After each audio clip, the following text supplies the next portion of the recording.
야, 우리 배 집사님 아멘 잘하시네. 우리 저 집사님은 하늘문 있을 때 제가 자주 가고 또 언제 한번 또 식사도 같이 한번 한 적 있어요. 우리가 이번에 우리 잠깐 소개합시다. 우리 임진이 우리 성도님하고 현재범 잠깐 일어나 보세요. 재범이. 자, 우리 임진이 성도님, 현재범, 우리 이번에 전도했는데 환영의 박수 한번 합시다. 앉으세요. 우리 임진이 성도님은 옛날에 교회를 다녔다가 방학을 했는데 방학 기간이 너무 오래 간 거예요. 왜 여러분들 방학을 너무 오래 하면은 어떻게 돼요? 학교를 못 다녀요. 빨리 와야 돼. 방학을 하더라도 잠깐. 그래서 오셨는데 우리 임진이 우리 형도님이 아까 그러시네.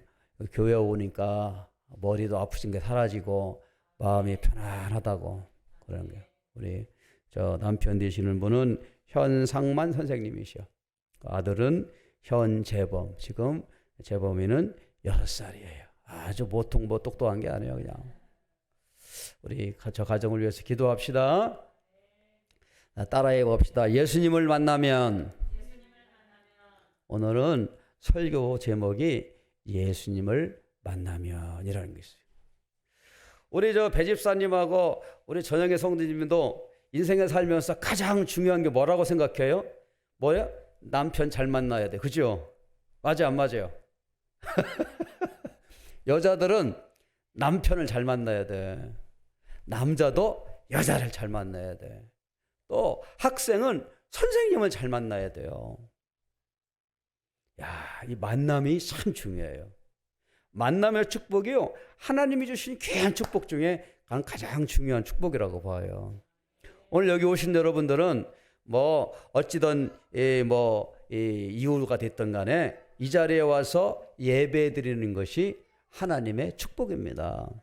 우연히 길을 가다가 예수님을 만나본 사람이 있어요. 그게 누굽니까? 삭개오예요. 여리고성의 키가 작은 삭개오. 이 사람은요, 뭐 키는 작지만 그 세무서 직원이었기 때문에 돈이 많았어요. 옛날이나 지금이나 돈이 최고예요. 그죠? 돈 많은 사람은 그래도 떵떵거리고 살 수가 있어요. 가난해봐요. 어디 가도 대우도 못 받아요. 그냥 천덕꾸리기가 되고. 그런데 이 삭개오가 한 가지 마음속에 늘 허전한 게 있었어요. 그게 뭐냐면 영적인 이 갈증이에요. 사람은 동물이 아니에요. 개나 돼지, 이 짐승들은요, 먹을 거 잘 먹고 이 본능적인 욕구만 해결하면 얘들은 불만이 없어요. 개나 짐승은. 그러니까 이 개, 짐승들, 동물들은 춥지 않고 배고프고 뭐 그냥 짝짓기 할 때 되면 짝짓기 하고 이러면은 아무 걱정이 없어요. 그런데 사람은 달라. 나 밥만 먹고 사냐?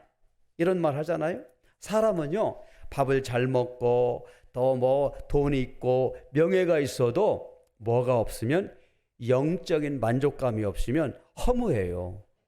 지금도요, 돈 많은 연예인들 있잖아요. 연예인들 돈 많아요. 또 체육하는 이 운동선수들 돈 많아요. 그런데 그 사람들의 돈이 몇백억이 되고 해도 그 사람들이 마음이 허전해가지고 뭐 하냐면 맨날 강남에 있는 클럽 가가지고 술 먹어요. 술 먹을 때도 술만 먹는 게 아니야. 같이 마약도 해요. 왜? 술 먹고 마약하면요, 정신이 멍롱해져가지고 기분이 아주 좋다는 거예요. 어린애들도 기분 좋다고 마약하면 절대로 안 돼. 지금 우리나라가 이 마약 사범이 얼마나 많은지, 그동안 우리나라는 마약 청정국이었다는 거예요. 그런데 지금 우리나라가 마약을 하는 사람이 급증했다는 겁니다. 청소년들이 마약을 상당히 많이 한대요. 그래서 지금 경찰이 촉긴장하고 있어요. 여러분, 중국이 영국과의 전쟁, 오랜 전쟁기간 동안에 졌어요. 그거 무슨 전쟁이요? 아편 전쟁이요. 영국 사람들이 참 나빠. 그거 보면 영국 사람들이 중국 사람들을 갖다가 정신 상태를 망가뜨리려고 하고 상인들을 통해 가지고 전부 다 마약을 막 싸게 공급했어. 그러니까 마약을 먹고 있었던 중국 사람들이 그냥 해롱해롱 해가지고, 그래가지고 이 그 많은 사람들이 전부 다 이 마약에 중독돼 가지고 이 전쟁에서 졌잖아요. 지금도요, 이 중국은요, 마약 있잖아요. 마약을 소지하거나 운반하거나 마약과 관련된 사람은 다 사형시킵니다. 그렇게 엄격하게 중국은 해요. 왜냐? 그 옛날 영국과 중국의 전쟁에서 이 마편 때문에 이 나라가 졌잖아요. 지금도 저 아프가니스탄 얼마 전에 탈레반 정권이 나라를 수복한. 근데 아프가니스탄에서 그 양귀비 자배를 얼마나 많이 하는지. 그 사람들이 뭐 가난하지. 젊은 애들이 꿈이 없어. 나라가 가난하니까 꿈이 없어. 그러니까 그 꿈을 잇기 위해서 술과 마약을 달라. 나라가 완전 쫄딱 망한 거예요. 참 불쌍하지. 얼마나 불쌍해요. 아프간 사람들이라고 무슨 뭐 걔네들이라고 뭐 똑같은 사람 아닙니까? 근데 애들이 꿈을 못 가져. 마약에 취해가지고 살다가 병 들어가지고 죽어. 이렇게 사는 거예요. 그런데 여러분, 예수님을 만나면요, 사람이 바뀌게 됩니다. 할렐루야. 우리가 지금 여기 보면은 이게 뭐가, 우리는 여기 지금 깜깜하잖아요. 불을 딱 끄면요, 깜깜해요. 그런데 이 불을 딱 켜면 뭐가 나오냐면 이 전등불이 있어가지고 환하게 얼굴을 볼 수가 있고 환해져요. 이 전등을 처음에 발견한 사람이 누군지 아십니까? 주혜야. 전등 발견한 사람이 누구요? 우리 영준이도. 예? 전등 과학자 에디슨. 와, 박수 한번 쳐줍시다. 박수. 우리 영준이 박수. 에디슨이 전구 필라멘트라 그래. 이거를 발견했어. 플러스 극과 마이너스 극을 탁 연결하니까 빛이 나오는 거예요. 그 빛이 나오는 것을 갖다가 진 공간에 딱 담았어. 그게 형광 백열구야. 지금 여기는 LED지만. 그래가지고 이 전기가 통해서 각 집집마다 깜깜한 밤이 전부 다 밝아진 거예요. 지금도요, 저 우주선에서 탁 이렇게 사진을 찍어보면 우리나라는 전부 다 이 밤중에 환한데 저 북한은 깜깜해. 북한은 전력이 안 좋기 때문에 밤에 가루동도 없고 시내에 불도 꺼져 있으니까 깜깜해. 이 전기가요, 사람들에게 얼마나 많은 삶의 변화를 가져왔는지 몰라요. 두 번째, 인류 역사에 획기적인 변화를 준 게 있어요. 그게 뭐냐면 항생제예요. 항생제. 페니실린. 우리 저기 옛날 우리 어르신들 들어보셨지? 페니실린. 옛날에요. 옛날에 이렇게 그 다치잖아. 농사짓다가 공사장의 현실에서 다치잖아요. 다치면은 뭐가 걸려? 무슨 풍? 파상풍 걸리는 거. 저도 옛날에요. 그 우리 저기 시골 과수원에 있다. 과수원서 우리 저 천법이 많을 때 하도 까불어가지고 원두막사 탁 떨어졌는데 못에 찔렸어. 이 발바닥에. 근데 그 못이 대부분 다 녹슬었잖아. 녹색 찔렀는데 뚱뚱 붓고 아프기 시작하는데 죽을 뻔했어요. 파상풍 때문에. 옛날에는 이 못이나 가시나 이런 거 찔리면 파상풍이 찌르는데 그 파상풍이 들어오면 뭐가 붙더라면 세균이 들어가요. 세균 때문에 죽는 거예요. 못에 찔러서 피 흘려서 죽는 게 아니고. 1차 세계대전 때에 많은 사람들이 막 총을 가지고 싸우잖아요. 총탄에서 맞아 죽은 사람보다는 부상당해서 이 세균 때문에 죽은 사람이 훨씬 많아요. 그런데요, 이 알렉산더 플레밍이라고 하는 사람이요, 페니실린을 발견했어요. 이걸 갖다 일명 푸른 곰팡이요. 설교 잘 들으면 니네들 생명과학도 되는 거야. 생명과학. 이 알렉산더 플레밍이 곰팡이를 갖다가 이제 배양을, 이게 세균학자거든요. 곰팡이를 배양하다가 이렇게 이제 접시를 딱 가지고 배양하다가 휴가가 돼가지고 그냥 휴가 갔다 왔는데, 글쎄, 자기가 이 접시, 세균 배양하던 접시에 있는 곰팡이가 다 균이 죽은 걸 발견했어요. 이게 무슨 일이지? 하고 봤더니, 글쎄, 그 가운데 푸른 곰팡이가 생겨가지고 푸른 곰팡이에 있는 거기서 발생되는 물질이 세균들을 죽이는 거예요. 그래서 그걸 연구해서 만든 게 페니실린이에요. 이 페니실린이 인류 역사에 획기적인 일을 했어요. 그래서 2차 세계대전 때, 그리고 지금도 이 항생제의 시초가 페니실린입니다. 페니실린 없고 항생제 없었으면 수술도 못해요. 그런데 지금은 항생제가 오염돼 가지고 많은 문제가 있잖아요. 그런데 적당히 썼으면, 그래서 이 페니실린이 사람의 생명을 구하는데 무지장 결정적인 기여를 했어요. 알렉산더 플레밍 한 사람 때문에. 그 다음에 오늘 여러분이 교회 올 때 또 뭐 타고 왔어요? 차 타고. 자동차. 이 자동차가 없으면 지금 한 발짝도 움직이지 못해요. 그죠? 옛날 어떻게 했습니까? 우리 배집사님이나 우리 전영현 성도님. 옛날 저도요. 옛날에 시골에서 5일장 있잖아요. 5일장. 옛날 삿다리장, 홍성장 다니려가는 5일장 되면 아버지 경운기 타고 갔어요. 그 전에는 마차 타고 갔어. 가는데 2시간, 오는데 2시간이요. 거의 7, 8km밖에 안 되는데 그 시장 한 번 갔다 오면 하루 걸려, 하루. 근데 지금은요, 10분 아니면 가. 뭐 때문에? 차 때문에. 이 차를 처음으로 만든 사람이 누구냐면 칼 벤츠야. 누구? 칼. 지금도 벤츠차라는 게 있지, 벤츠. 그 벤츠차가 칼 벤츠야. 이 사람이 이게 타고 다녀서 빨리 가는 거 없을까 해가지고 이 구름마 같은 데에다가 니어카 같은 데다가 엔진을 달아가지고 벨트로 연결해서 만든 게 차예요. 그게 칼 벤츠. 그래서 지금도 그 벤츠차가 독일에 있는 이 기술자입니다. 이 기술자. 이 사람이 만든 차가 벤츠예요. 그 다음에 지금 컴퓨터. 여러분들 컴퓨터 지금도 막 모두 컴퓨터 전부 다 이 핸드폰도 지금 다 컴퓨터요. 전부 다 컴퓨터인데 이 컴퓨터를 만든 사람이 찰스 베비지라고 하는 영국에 있는 수학자이자 기계공학자예요. 그래서 이 프로그램을 만들어 가지고 이 컴퓨터 개념을 최초 설계한 사람이에요. 이처럼 이 에디슨이 전기를 발명하고 또 페니실린을 발견하고 차를 발견하고 이 컴퓨터를 발견하고 이렇게 이 세상에 아주 유명한 위대한 사람들이 인류 문화를 완전히 바꾼 게 있어요. 자, 또 여러분 이 세대에서 4대 성인이 있어. 4대 성인. 자, 우리 학생들 얘기해 보세요. 4대 성인 누구? 맹자 아니야. 공자, 석가, 소크라테스, 누구? 예수님. 어떤 사람은 우리 할아버지 그런 사람도 있더라고. 그러면 안 돼. 성인은 아무나 되는 게 아니에요. 예수님, 석가모니, 또 공자, 소크라테스. 이 사람들은요, 세계에 많은 영향을 끼쳤어. 어마어마한 오랜 기간 동안에 사람들의 정신 상태를 지배했던 사람들이에요. 석가모니. 불교인들이 얼마나 많아요.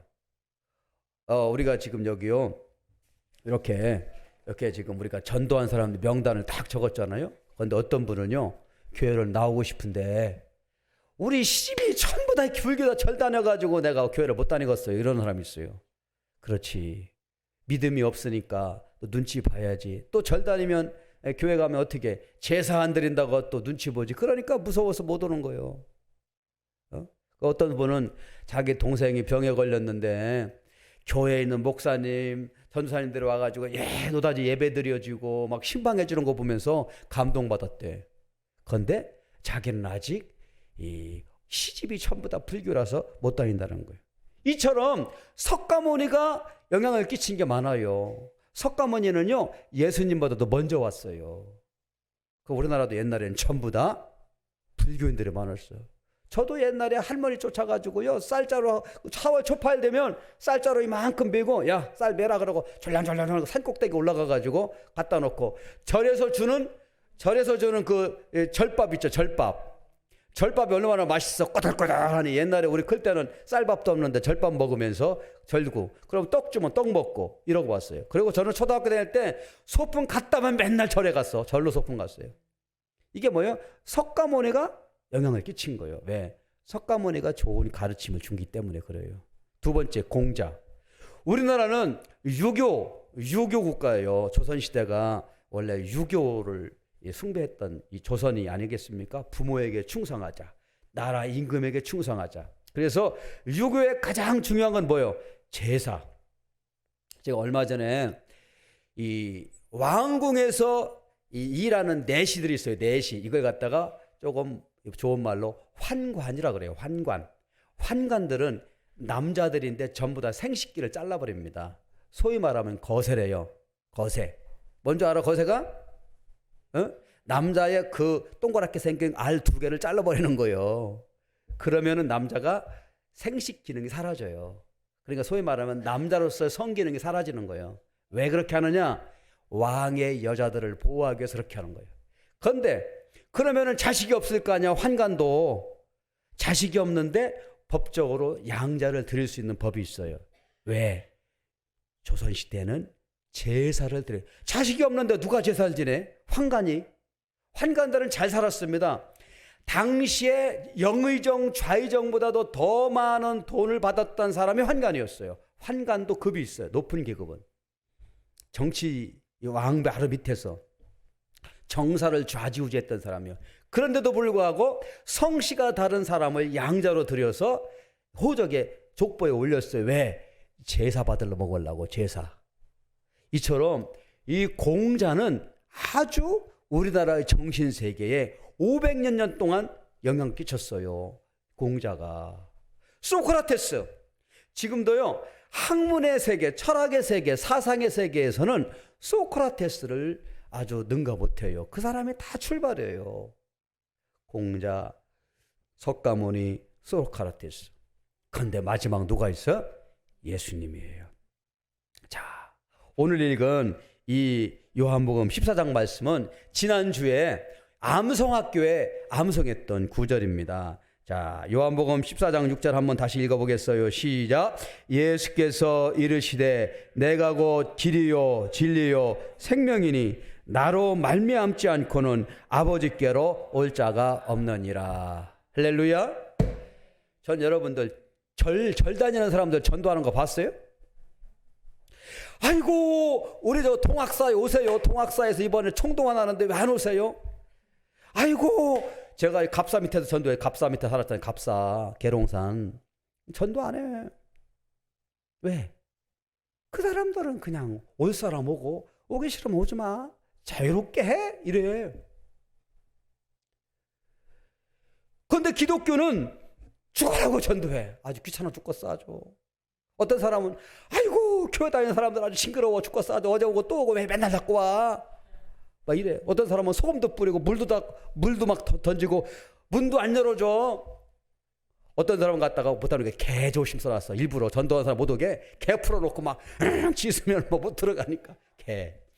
그런데요 기독교인들이 다른 게 있어요. 왜냐하면 이 말 때문에 그래. 예수님이 내가 곧 길이요 진리요 생명이다. 소크라테스나 공자나 석가모니는 이런 말을 못했어요. 할 수가 없어. 왜? 그 사람들은 사람이기 때문에 안 되는 거야. 사람이 아무리 위대한 철인이고 성인이라 할지라도 내가 곧 길이요 내가 곧 진리요 내가 곧 생명이다 이런 말 하면 안 돼. 왜? 사람인데 어떻게 그런 말을 해. 그런데 여기 누구요? 예수님이 이렇게 말씀하셨어요. 그러니까 예수님은 4대 성인 중에 포함되어 있지만 4대 성인과 한 가지 다른 게 있는데 그게 뭐냐면 따라해 봅시다. 예수님은 하나님의 아들입니다. 이게 달라. 이게 출발이 달라. 근본이 달라. 그래서 예수님 믿으라고 자꾸 귀찮게 하는 거예요. 왜? 예수님이 길이요 진리요 생명이기 때문에 그런 것입니다. 만약에 예수님도 공자나 석가모니나 똑같아 그러면 그냥 자기 좋아하는 거 섬기면 되지. 저 같아도요 만약에 예수님이 생명이고 구원이 없다 그러면 나는 성향상 불교가 딱 맞는 것 같아.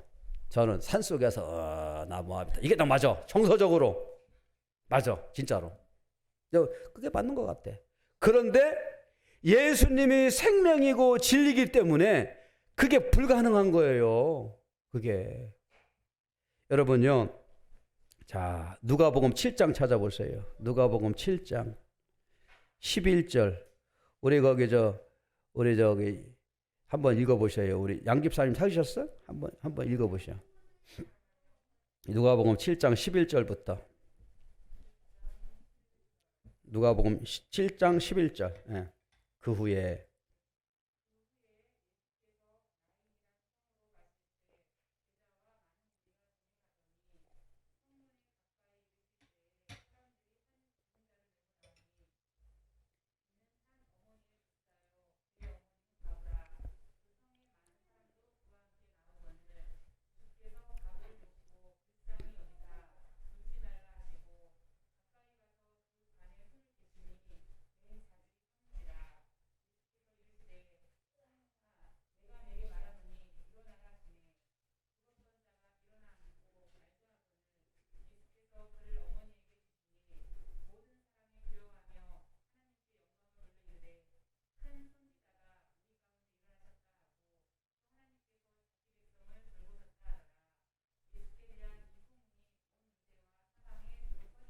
아멘.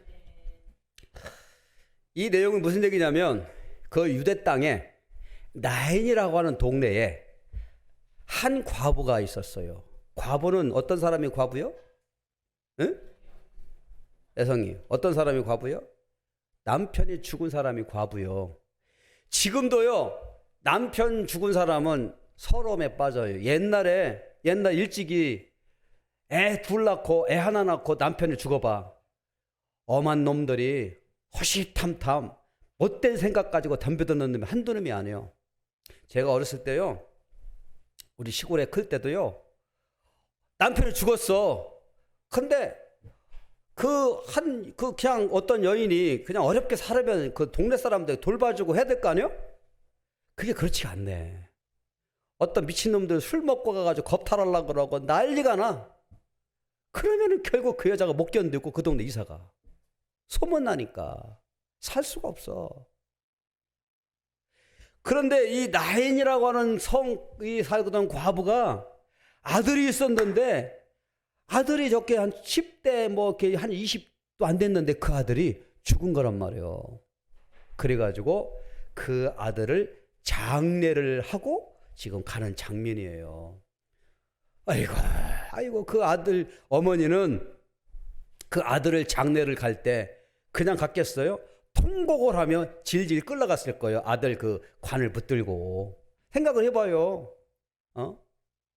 우리나라도 우리 저기 집사님이나 그럴 때 우리 저 먼저 있던 교회는 집사님이 권사님이 계신데요. 코로나 때문에 애를 둘을 잃었다고 하더라고. 어디 갔다 오니까 애가 죽었대. 그래서 그 남편 집사님이 그때 어떻게 했어요? 애 코로나 때 죽으면 똘똘똘똘 뭐 가만히 갖다 말아가지고 애들 묻는 그 아기장 있잖아. 거기 공동묘에다 파묻고 그랬어요. 근데 이 다 큰 아들을 갖다가 이렇게 장례를 치러러 간 거예요. 이렇게 간 거예요. 자, 그러는데 가다가 누구를 만난 거예요? 성문 가까이 이를 때에 예수님이 나인이라는 성을 예수님은 들어가는 중이에요. 예수님은 나인성을 들어가는 중이고, 나인에 살고 있었던 과부는 지금 성으로 밖으로 나와. 왜? 지금 공동묘지로 장례하러 가는, 이게 서로가 만나. 그러다가 예수님을 만난 거예요. 자, 성문의 12절이요. 성문에 가까이 이를 때에 사람들이 죽은 자를 메고 나오니 한 어머니의 독자요, 어머니는 과부라. 예수님께서 13절 시작. 주께서 과부를 보시고 불쌍히 여기서 울지 말라 하시고. 제가 왜 이 설명을 지금 드리냐면요, 여러분들 유튜브 들어가 가지고 김성화 목사를 쳐보세요. 예배 끝나고. 김성화 목사, 이 사람은요 스님이었던 사람이에요. 이 사람은 아버지 어머님도 옛날에 절에서 태어난 사람. 이 사람은 뱃속에 있을 때부터 모태 불교 신자예요. 왜? 어렸을 때부터 태어나니까. 그런데 이분이 또 성장하면서 부모님이 다 돌아가셨어요. 결국 그 사람도 그 절에서 이렇게 자랐잖아요. 그래서 늘 머리도 깎아 머리하고 승복을 입고 어린 시절을 보냈어요. 그리고 이 사람이 고등학교를 또 대구에서 다니고 경북대학교 수학과를 졸업을 하고 학교 선생님도 하고 이렇게 하던데, 이 사람이 불교에 대한 열심이 있어가지고 왜 기독교는 젊은 애들이 많고 이렇게 교회가 부흥되는데 불교는 왜 이렇게 애들이 없냐? 생각해 보니까 불교에는 학교가 없어서 그렇다. 기독교는 보니까 미션 스쿨이 많아. 불교는 미션 불교가 없어. 그래가지고 학교를 지어야 되겠다 해가지고 불교 학교를 짓는 것이 꿈이에요. 그래서 내가 불교 학교를 많이 지어가지고 저 기독교 선원들을 갖다가 그냥 코를 납작하게 해야 되겠다, 이렇게 생각했어요. 불교 학교 운동을 열심히 하고, 그래가지고 이제 경북 이 동국대학교가 불교 학교 아닙니까? 동국대학교가 서울에 있는 어딥니까? 저 서울에 장충당공원 옆에 있는 데가 있고 경주에 있어요. 근데 이제 이 사람이 불교 학교를 만들려고 그러면 돈이 있어야 되는데 기금을, 그 당시 그때가 1990몇 년도니까 10억씩 일본에서도 10억 받고 한국에서도 여기저기 모아가지고 10억 받아가지고 땅을 사고 막 학교를 지으려고 막 그러고. 그러다가 불교에도 서로 정치적인 권력이 있는 거예요. 그래가지고 어떻게 티격태격하다가 이 사람이 공금 횡령으로 교도소에 갔어요. 그래가지고 내가 억울하다 말이야. 나는 불교 학교를 세우려고 이렇게 하고 있는데, 그래 막 그러니까 이 사람이 어떻게 해? 우리도 기독교인들이 막 기도 교회를 위해 가지고 막 열심히 하다가 감옥에 가는 경우가 있잖아요. 그러면 어떻게 해? 감옥 가가지고 다 열심히 찬송 부르고 성경 보고 막 이럴 거 아니에요? 이 사람은 똑같이 거기 가가지고 화엄경, 법화경, 무슨 경, 이 불교 책을 많이 읽은 거예요. 그래서 불심을 더 키웠어요. 내가 반드시 나가기만 하면 내가 반드시 내 꿈을 이루리라. 그렇게 하고 있는데 어느 날 그 교도소에서 야, 내가 저거 주문한 그 책 좀 줘. 불교 저걸 달라 그랬더니 그 교도병, 군인들 중에도 교도소에서 근무하는 사람이 있어요. 군대 생활하는 사람 중에. 그 사람이 스님, 그 스님이 찾으시는 이 책들은 다 다른 사람이 대충해가 없고 이 책이나 한번 읽어보시고 그런 거예요. 그 책이 뭐냐면 기드온에서 나오는 조그만 이 책이 있어요. 시편과 복음서 나온 책을 딱 주었더니 보니까 성경책이야. 아니 저런 싸가지 없는 놈이 나보다 아주 어린 놈이 뭐 나를 조롱한다고 해가지고 그래가지고 성경책을 갖다가 집어 던지고 욕을 하면서 난리를 쳤어요. 그랬더니 그 다음날 그 교도소를 지키는 그 군인이 뭐라고 했냐면 스님 나는 내일이면 제대합니다. 내가 스님하고 볼 날이 없어요. 그러니까 그 책을 보시고 스님 뭐 종교는 여러 가지가 있지 않습니까? 그러니까 불경에 대해서만 읽지 말고 성경도 한번 읽어보세요. 그런 말을 한 거예요. 그래가지고 김성화 이분이 내가 이 성경을 읽고 나가지고 논리적으로 이 성경에 아주 박살을 내겠다고 했는데 성경을 읽기 시작한 거예요. 읽다가 이 본문에 걸렸어요. 오늘 읽은 누가복음 7장 11절에서 불경에도 이와 비슷한 이야기가 나와. 석가모니가 제자 들과 함께 이렇게 있는데 어느 과부가 찾아와가지고 석가모니 앞에 무릎을 탁 꿇고 우는 거예요. 석가모니님 나 좀 살려주세요 이러는 거예요. 왜 그러냐고 들어봤더니 그 사람은 과부인데 아들이 죽었어요. 석가모니가 잘 듣더니 이런 말이에요. 지금부터 당신이 사람이 한 번도 죽은 적이 없는 집에 가서 그 집에서 쌀을 한 움큼 얻어다가 죽은 당신의 아들 입에다가 넣어주면 당신 아들은 살 것이고 이런 거야. 오, 그래? 그래가지고 이 여자가 저 마을에 내려가가지고 문을 두드렸어요. 계세요? 예. 혹시 이 집에는 사람이 한 번도 죽은 적이 없나요? 아니요. 작년에 우리 아버지가 돌아가셨어요. 다른 집 가가지고. 우리 어머니 돌아가셨어요. 작은 아버지 10집, 20집 다 돌아다니니까 사람이 한 번도 죽은 적이 없는 집이 없는 거 다 죽었어. 하루 종일 돌아다녀가지고 결국 지친 몸을 안고 석가모니 앞에 무릎을 꿇고 이 여인이 딱 얘기를 합니다. 선생님이 시키는 대로 집집마다 다 갔더니 사람이 죽지 않은 사람이 한 사람도 없습니다. 선생님께서 나에게 이렇게 시킨 이유를 내가 이제서 깨닫습니다. 그러는 거예요. 석가모니가 뭐라고 하느냐. 이제서 깨달았느뇨. 사람은 한번 왔다가 가로 죽는 것이요. 언제 왔다 언제 죽는 것이 다 인명의 숙명이라는 것이 있다.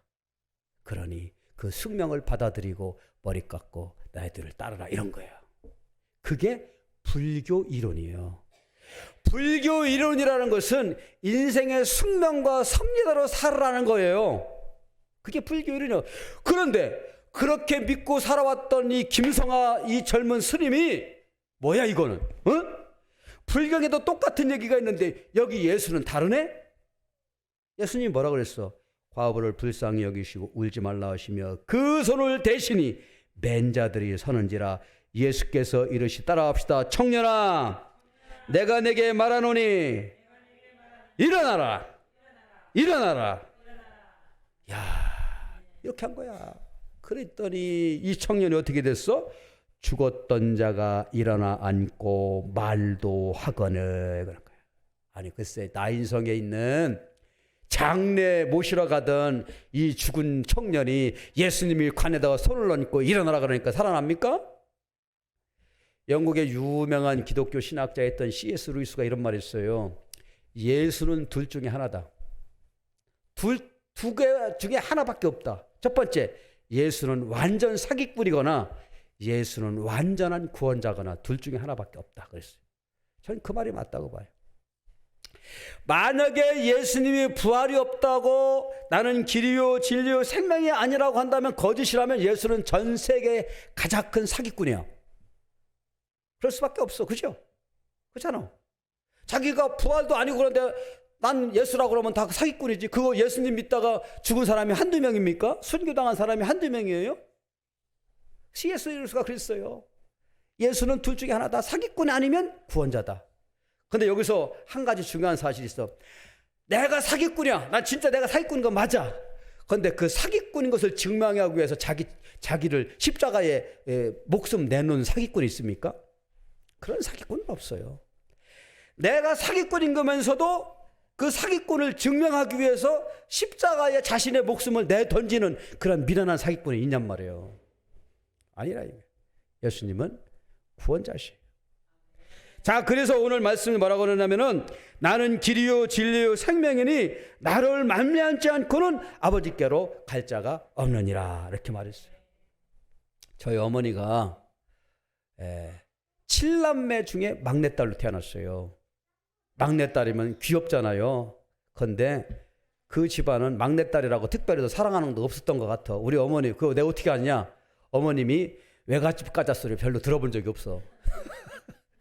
야, 외갓집 가자 소리 별로 안 해. 왜? 외갓집 가봐야 뭐 환영해 주는 사람 있어야 가지. 저는 외갓집 별로 안 다녀봤어요. 지금 애들 같은 외갓집도 자주 가고 뭐 이모네 집도 자주 가려는데 아주 안 갔어요. 7남매 중에 막내딸로 태어났는데 시집 왔는데 사형제 중에 장남한테 시집 온 거예요. 우리 아버지한테. 시집 와보니까 할아버지, 할머니, 그리고 시동생 3명. 갑자기 시집 오고 그 다음날부터 7명의 아침 식사, 저녁 식사, 삼시세끼 밥을 다 해야 돼요. 빨래 다 해야 돼. 그 당시 뭐 세탁기가 있습니까? 밥솥이 있습니까? 아무것도 못 하잖아. 자, 그래서 결국 그렇게 열심히 밥을 하고 힘들어 했는데, 그죠? 잠깐 갔다 오셔. 그렇게 했는데, 결국 어떻게 됐습니까? 우리 어머니도 스트레스를 많이 받으시고 어려운 가운데 있다가 예수님을 만나고 나서 그 어려움을 극복해냈어요. 그래서 우리 어머님이 얼굴을 피기 시작하고 아마 그때 예수님을 못 만났으면 아마 가출이라도 할 수밖에 없는 상황이었을 것입니다. 예수님을 만나는 사람은 이렇게 삶이 바뀌어요. 예수님을 만나게 되면 어떤 일이 벌어지냐? 마음에 기쁨이 생기게 되는 겁니다. 사랑하는 여러분, 예수님을 만나야만 우리가 새로운 인생, 변화된 삶을 살 수가 있어요. 오늘 교회에 오신 여러분들 예수님 만나시고 영원한 생명, 구원의 길에서 승리하기를 주님의 이름으로 축원을 드립니다. 자,